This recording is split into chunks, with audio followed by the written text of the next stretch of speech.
Mereka itu bilang asik kalau di SMM karena apa? Bilangnya nerima rapot, nggak hanya nerima rapot, tapi sekaligus nonton konser. Saya tidak bisa berbicara sebagai sebuah capaian pribadi ya. Saya selalu meyakini bahwa apapun capaian yang dicapai oleh sekolah itu adalah kerja bersama seluruh tim, kerja keras dari semua pendidik dan tenaga pendidikan dan juga anak-anak kami yang luar biasa. Kita tahu bahwa pendidikan itu bukan hanya tanggung jawab akademis di lembaga. Pendidikan adalah tanggung jawab masyarakat, tanggung jawab keluarga, dan tentu dalam skop yang lebih besar adalah juga tanggung jawab negara. Di antaranya yang sudah berhasil kami capai adalah kerjasama internasional, kerjasama dengan berbagai mitra seperti Purwacaraka, kemudian Alfa Bintang, kemudian ADMS, sampai Jos Vlah dan berbagai tokoh yang ada mempunyai silabus-silabus khusus. Ada waktu-waktu di mana mereka memang diberi kesempatan untuk menggembleng dirinya sendiri. Anak-anak kami datang dari seluruh Indonesia. Mereka tampil di berbagai konser, baik di sekolah, di luar sekolah maupun di level daerah lain atau bahkan secara nasional di kementerian dan sebagainya. Kemudian ada konser Teaching Factory, yang memang program Teaching Factory itu kita pertontonkan kepada masyarakat. Mereka yang ingin belajar flute, yang ngajar itu bukan sekedar guru, tetapi memang dia adalah pemain flute.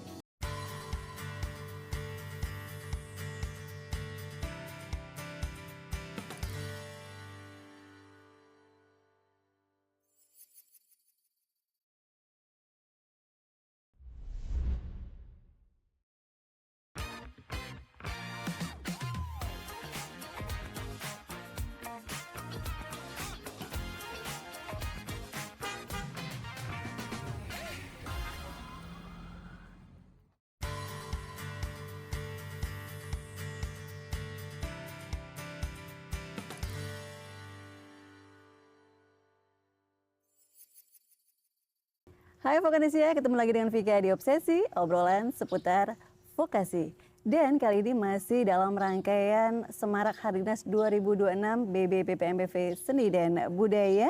Di episode kali ini, kita akan melihat lebih dekat bagaimana sekolah vokasi terus bergerak menghadirkan pendidikan yang bermutu dan yang relevan dengan dunia industri, sekaligus mampu mencetak generasi yang kreatif dan juga berdaya saing. Dan bersama dengan narasumber kita kali ini yang sudah hadir, beliau adalah Kepala Sekolah SMK Negeri 2 Kasihan. Nanti di sini kita akan ngobrol bareng ya dengan santai tentang kiprah sekolah, kemudian juga prestasi dari siswa, pengembangan Teaching Factory hingga bagaimana semangat Hardiknas 2026 diwujudkan dalam pendidikan vokasi yang nyata dan berdampak. Langsung saja mari kita sambut bersama. Ini dia beliau Bapak Turino. Selamat datang Pak Turino. Terima kasih Mbak Vika. Halo Sobat Vokanisia semuanya. Selamat datang di SMK 2 Kasihan, SMM Yogyakarta. Iya, ini luar biasa. Ini luas banget tempatnya ini Pak ya? Luas, ya. Pak Turino terima kasih banget. Ini kita sudah diperkenankan di sini hadir ke sini ya di SMM Jogja. Sama-sama. Iya. Oke, di sini Bapak nanti kita akan ngobrol-ngobrol bareng ya. Mohon izin.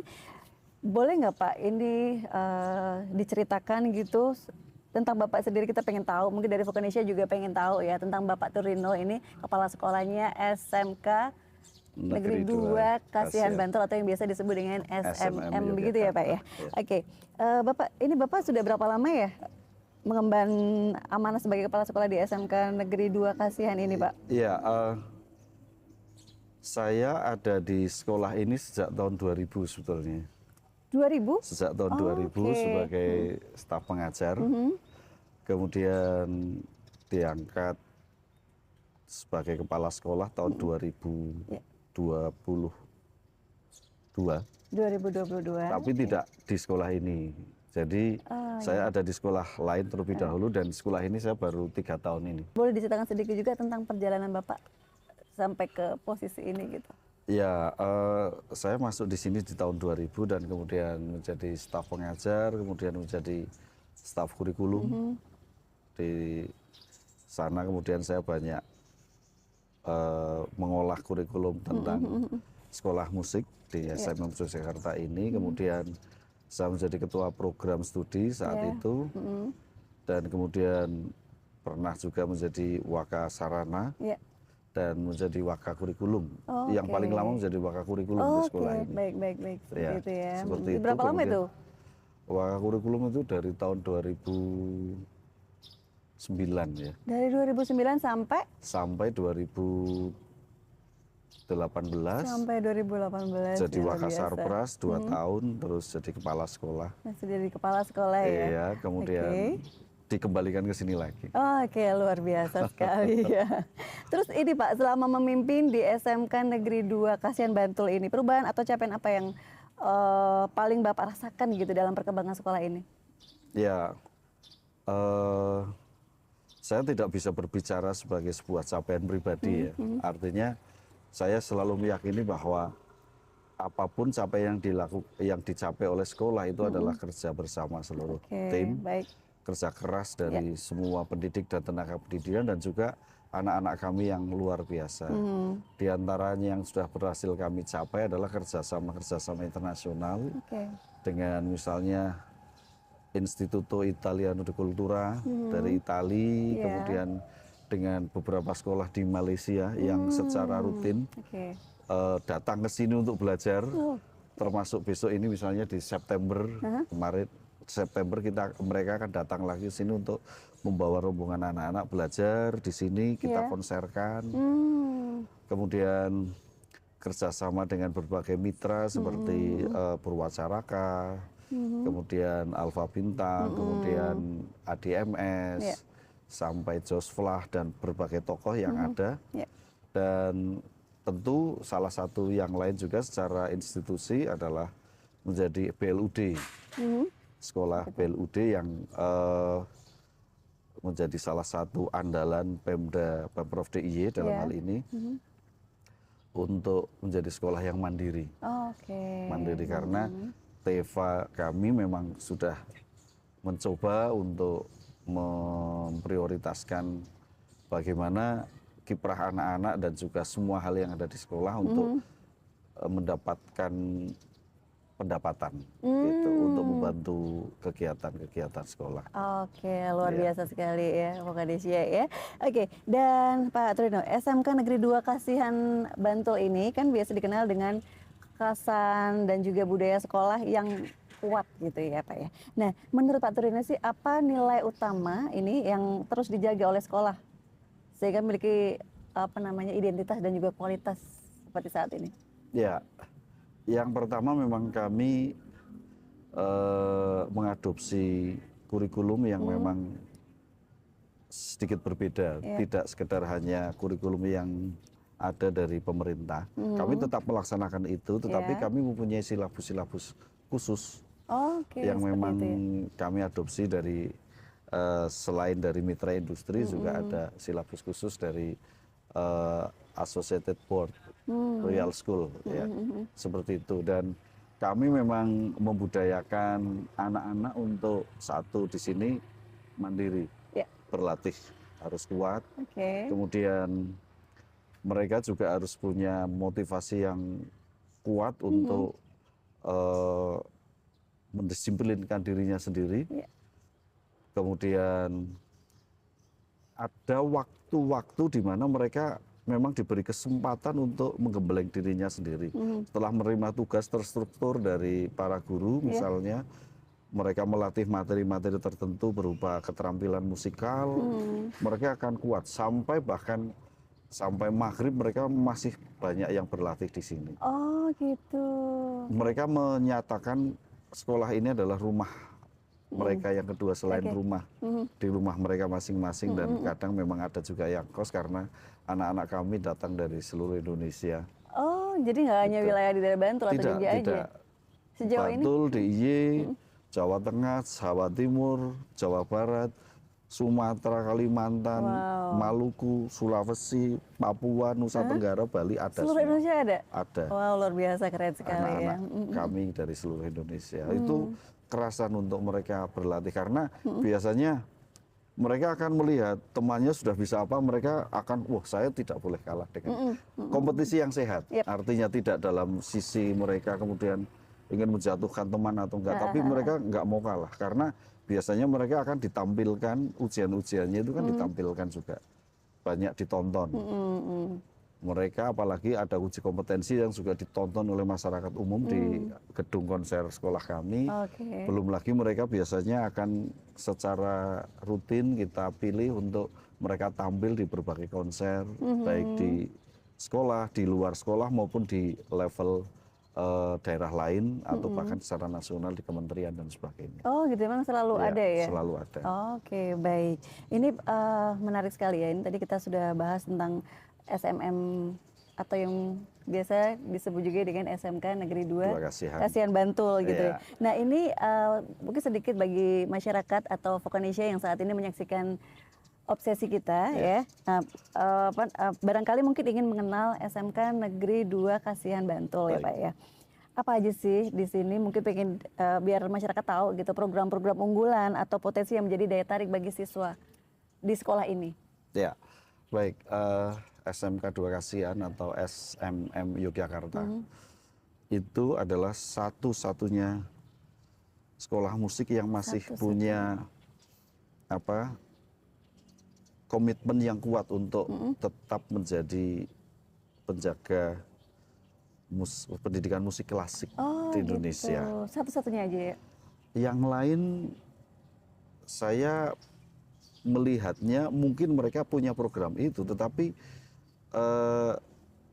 environment-nya, lingkungannya tidak terlalu kuat untuk ke sana. Kalau kami di sini kuat sekali. Kami punya 17 spesialisasi instrumen orkestra, flute, oboe, klarinet, saksofon, trompet, French horn, tuba, vokal, piano, banyak gitar, ya?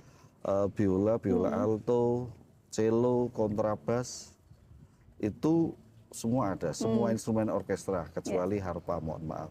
Perkusi itu juga semua perkusinya macam-macam dan itu memang dipilih, dipelajari oleh mereka secara spesialis. Dan kami bahkan boleh mengklaim bahwa belum ada sekolah sejenis kami di luar kami.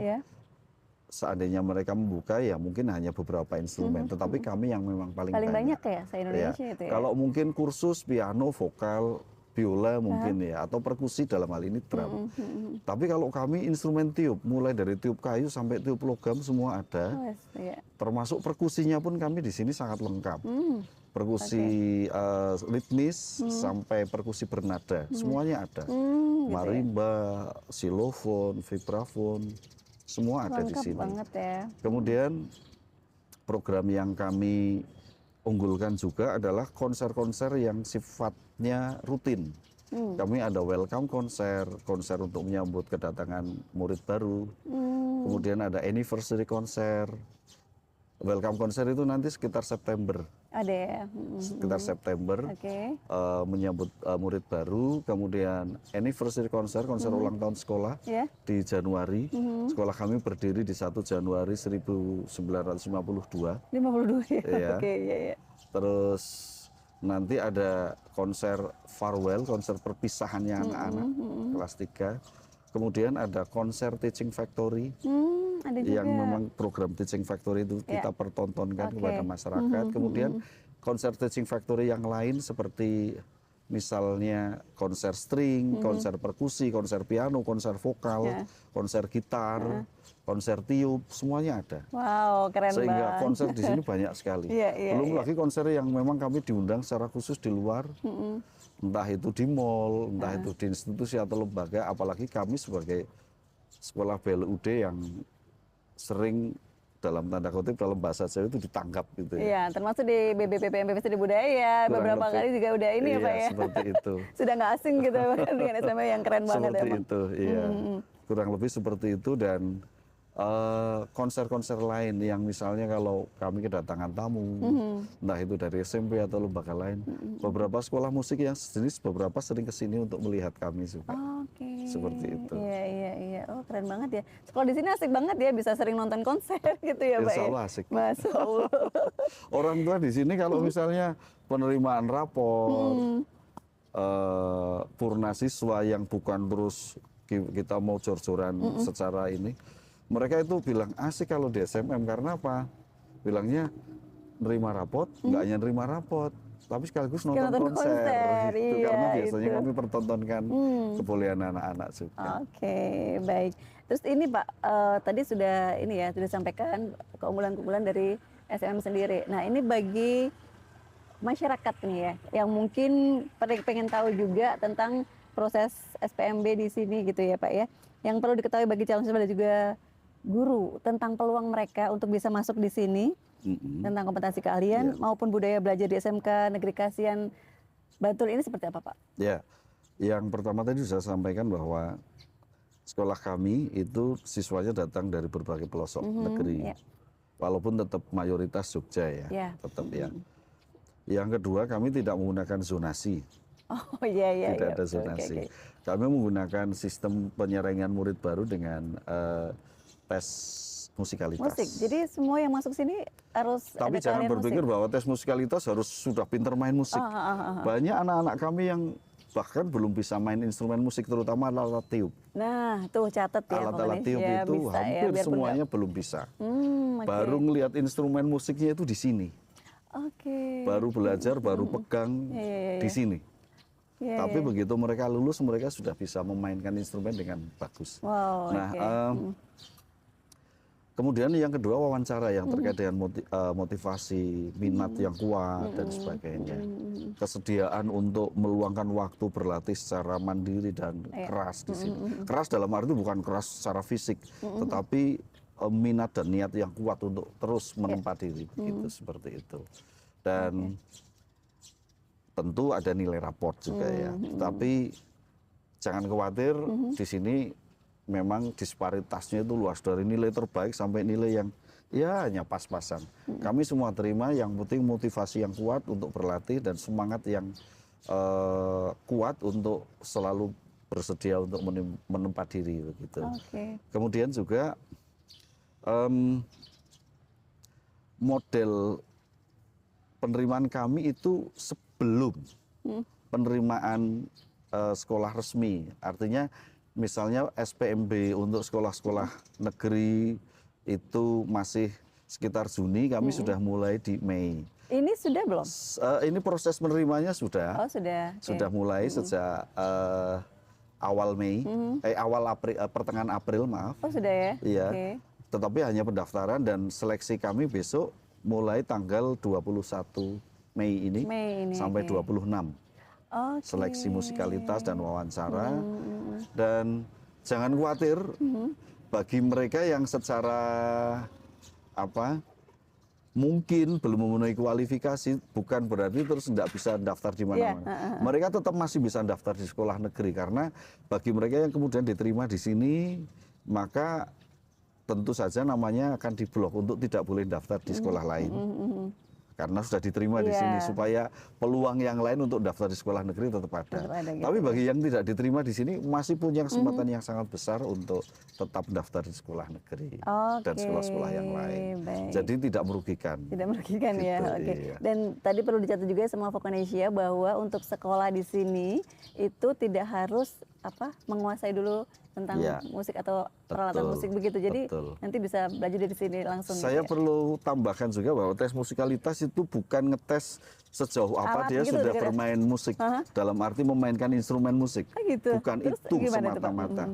Tes musikalitas lebih kepada kita ingin melihat sejauh mana mereka bisa menirukan ritmis, bisa menirukan nada, tahu tentang nada itu. Kemudian kita melihat anatomi yang tepat untuk instrumen yang akan dimainkan. Misalnya pemain trompet, bagaimana jarinya, pemain saksofon, pemain flute, pemain biola, kontrabas, posturnya seperti apa, seperti itu. Hanya itu. Jadi gitu bukan kemudian nanti yang sudah bisa main apa. Dan juga ada salah kaprah di sini ya. Salah kaprah dalam arti mereka berpikirnya masuk di sini itu instingnya hanya taunya piano, musik, gitar, vokal. Padahal bukan hanya itu, kita ada 17 instrumen Oke, yang tadi bisa Bapak dipilih. sampaikan ya. Iya, ada 17 itu dan silahkan mereka nanti dipersilahkan untuk semuanya punya peluang yang besar untuk bermain di grup-grup orkestra. Seperti Oke, itu. luar biasa. Baik Pak, di saat ini untuk selanjutnya, ini kan persaingan dunia pendidikan makin dinamis ya Pak ya. Nah, gimana dari SMK Negeri 2 Kasihan Bantul ini agar tetap menjadi sekolah pilihan masyarakat gitu, yang mampu menjawab kebutuhan-kebutuhan dunia kerja maupun dunia industri kreatif saat ini? Ya, yang pertama tentu kami ingin tetap berkibar dengan identitas kuat sekolah kami. Sekolah musik yang program musiknya adalah musik klasik. Walaupun kami tetap bisa memainkan semua genre musik ya. Betul.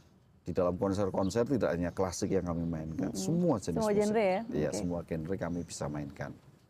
Kemudian yang berikutnya, kami betul-betul sekolah yang the real teacher and real student, dalam arti begini, mereka yang ingin belajar flute, Ya. yang ngajar itu bukan sekedar guru, tetapi memang dia adalah pemain flute. Oke. Dalam artian yang sesungguhnya, Iya, yang biasa iya. bermain di orkestra, di berbagai tempat. Ya. Kalau dia ingin menguasai piano, baik piano klasik maupun yang lain, gurunya adalah memang betul-betul pemain Benar-benar piano. ya. Bukan sekedar guru yang hanya tahu piano, tapi Oke. betul-betul adalah pemain piano. Pemain seperti itu ya. obo, dia adalah pemain obo Jadi betulan. benar-benar ini ya, biar Iya. dari siswa sendiri Spesialis, bisa gurunya langsung adalah ini. spesialis. Oke. Sehingga tidak khawatir muridnya nanti bisa apa, tapi betul-betul bisa main instrumen yang dia pilih. Oke. Iya, di samping instrumen spesialis, mereka juga nanti memang kita wajibkan untuk menguasai piano. Karena piano adalah induk dari semua instrumen ya, katakanlah dia punya range oktav yang lebar dengan jenis suara yang seperti itu dan belajar musikalitas dari itu juga sangat luar biasa. Kemudian juga yang ketiga, kami tidak sekedar hanya ngajar, tapi kami akan menampilkan mereka. Di kayak seperti orkestra. Sehingga orang tua kami jamin untuk yakin sepanjang anaknya memang kuat, motivasinya tekun, Oke. dan mereka punya kemauan yang dan juga upaya yang keras, kami jamin dia akan menjadi siswa yang berprestasi. Oke. Dan brand sekolah kami cukup kuat ya di Indonesia ini sebagai salah satu sekolah musik yang berprestasi. Dari lulusan-lulusan kami seperti Putri Aryani, Darpo, Tio Artio, ada dulu di zaman sekolah kami masih awal-awal ada Idris Sardi, begitu misalnya. Oni and Friend yang biasa ada di TV-TV itu banyak sekali. Belum-belum mereka yang ada di belakang layar ya, banyak sekali. Yang bergerak di bidang sound, yang bergerak di bidang EO banyak sekali. Banyak ya, jadi nggak hanya langsung ke musiknya sendiri. Jadi terjun orang ke situ. tua mestinya tidak ragu untuk kemudian yakin bahwa anak-anak di sekolah kami punya masa depan. Belum lagi mereka yang secara ya dalam arti sekolah kami itu banyak sekali yang berkiprah di bidang militer. Oh malah gitu? Iya. Oh iya. Lulusan-lulusan sekolah kami banyak sekali. Bahkan saya berani bilang bahwa dibanding sekolah-sekolah lain, sekolah kami itu lebih mudah masuk ke militer karena Gitu militer ya? itu sangat membutuhkan korps musik. Sangat membutuhkan korps musik. Baik itu di Polri, TNI Angkatan Udara, TNI Angkatan Darat, Angkatan Laut. Semua ya? Banyak. Oke. Kemarin juga ada rekrutmen yang besar. Tahun kemarin ada sekitar 18 yang langsung masuk. Langsung masuk ya? Ya Luar di biasa. TNI Angkatan Darat. Dimana kalau di sekolah lain itu merupakan saringan yang luar biasa. Di sekolah Betul kami sekali. cukup khusus. Oh, Sehingga saya meyakini orang tua sebetulnya nggak perlu khawatir jika anak-anak ada di sekolah kami untuk belajar seperti itu. Oke, baiklah kalau begitu. Ada banyak pilihan profesi yang bisa diambil. Jadi Di nggak- samping sekolah kami memang salah satu yang SNBP-nya itu terbesar. Iya. Gitu ya. Hampir Karena sama dengan se-Indonesia ya. SMA. Iya. Oke, luar biasa ini Vokanesia. Nah, ini SMK saat ini tuntut untuk semakin dekat dengan dunia kerja dan juga industri Iya. ya Pak ya. Iya. Dari sekolah sendiri strateginya sekolah untuk menyiapkan lulusan-lulusan nantinya? dari SMM sendiri seperti apa? Ya, sebagaimana yang juga sudah menjadi program dari kementerian bahwa SMK itu lekat dengan teaching factory, Yep. Oke. lekat dengan bagaimana anak-anak sejak awal sudah dikenalkan dengan dunia kerja. Bagaimana nanti mereka menerima tekanan, belajar untuk mensiasati keadaan dalam arti misalnya seperti mencari penonton, mencari sponsor dan sebagainya, itu lekat di sekolah kami. Sudah ini ya. Di sekolah kami punya teaching factory yang kuat. Anak-anak sejak awal sudah harus belajar bagaimana nanti mereka akan hidup dengan keterampilannya. Kami ada proses produksi di mana anak-anak sudah sejak kelas awal itu diajari untuk nanti mereka harus punya komunitas pentas. Jadi Di samping PKL ada TEVA yang kuat di sini. TEVA-nya diterapkannya di sini seperti itu. Seperti tadi saya sebutkan konser-konser instrumen, ada string dengan sawo kecil, ada tiup dengan anglocita, ada piano dengan piano forte, ada gitar dengan genjreng gitar, kemudian ada vokal dengan voce melodiosa, dan itu adalah bentuk di mana mereka belajar mengarrange sebuah konser. Mereka belajar untuk mendatangkan penonton, mereka belajar untuk bagaimana mendapatkan sponsor, mereka belajar menjadi talent, mereka belajar untuk menjadi orang-orang di belakang panggung, mereka ada dalam sebuah tim kerja, mereka mungkin bisa menerima tekanan, desakan, mereka belajar untuk berkomunikasi dengan vendor dan sebagainya. Itu bentuk teaching factory-nya. Ya, jadi benar-benar sudah diterapkan di sini untuk konsep Sudah. teaching factory-nya. Dan Karena mereka pentas ininya sendiri. Mereka belajar untuk aransemen juga. Belajar untuk mengemas bagaimana sebuah pertunjukan dari awal sampai akhir. Seperti itu. Terus dampaknya sendiri bagi siswa seperti apa itu, Pak? Anak-anak yang lulus dari sekolah kami dengan tadi saya sebut dengan berbagai pilihan profesi itu, ya tentu mereka sudah terbiasa menjadi player, menjadi pemain, karena mereka jadi talent juga di sini. Mereka terbiasa untuk nanti belajar dalam bekerja dalam kelompok, menjadi tim, sebagaimana tim yang menyelenggarakan konser, sebagaimana tim yang kemudian bekerja keras di lapangan. Mereka juga terbiasa juga untuk misalnya nanti terjun dalam dunia audio, dunia lighting, dan bahkan mereka menjadi pilihan yang menjadi prioritas saat mereka di militer, karena orang-orang di militer nggak perlu lagi melatih, mereka sudah bisa baca notasi balok, mereka sudah langsung bisa katakanlah menjadi pemain orkes yang dibutuhkan di Mabes, menjadi pemain-pemain yang siap baik itu secara militer maupun secara seni. Jadi ada prioritas ya di situ yang jalur khusus yang dari SMM yang mempunyai keahlian musik sendiri gitu ya. Di samping mereka biasanya sudah punya keberanian yang kuat untuk menjadi performer. Seperti ya itu tadi Darboy, seperti Daru.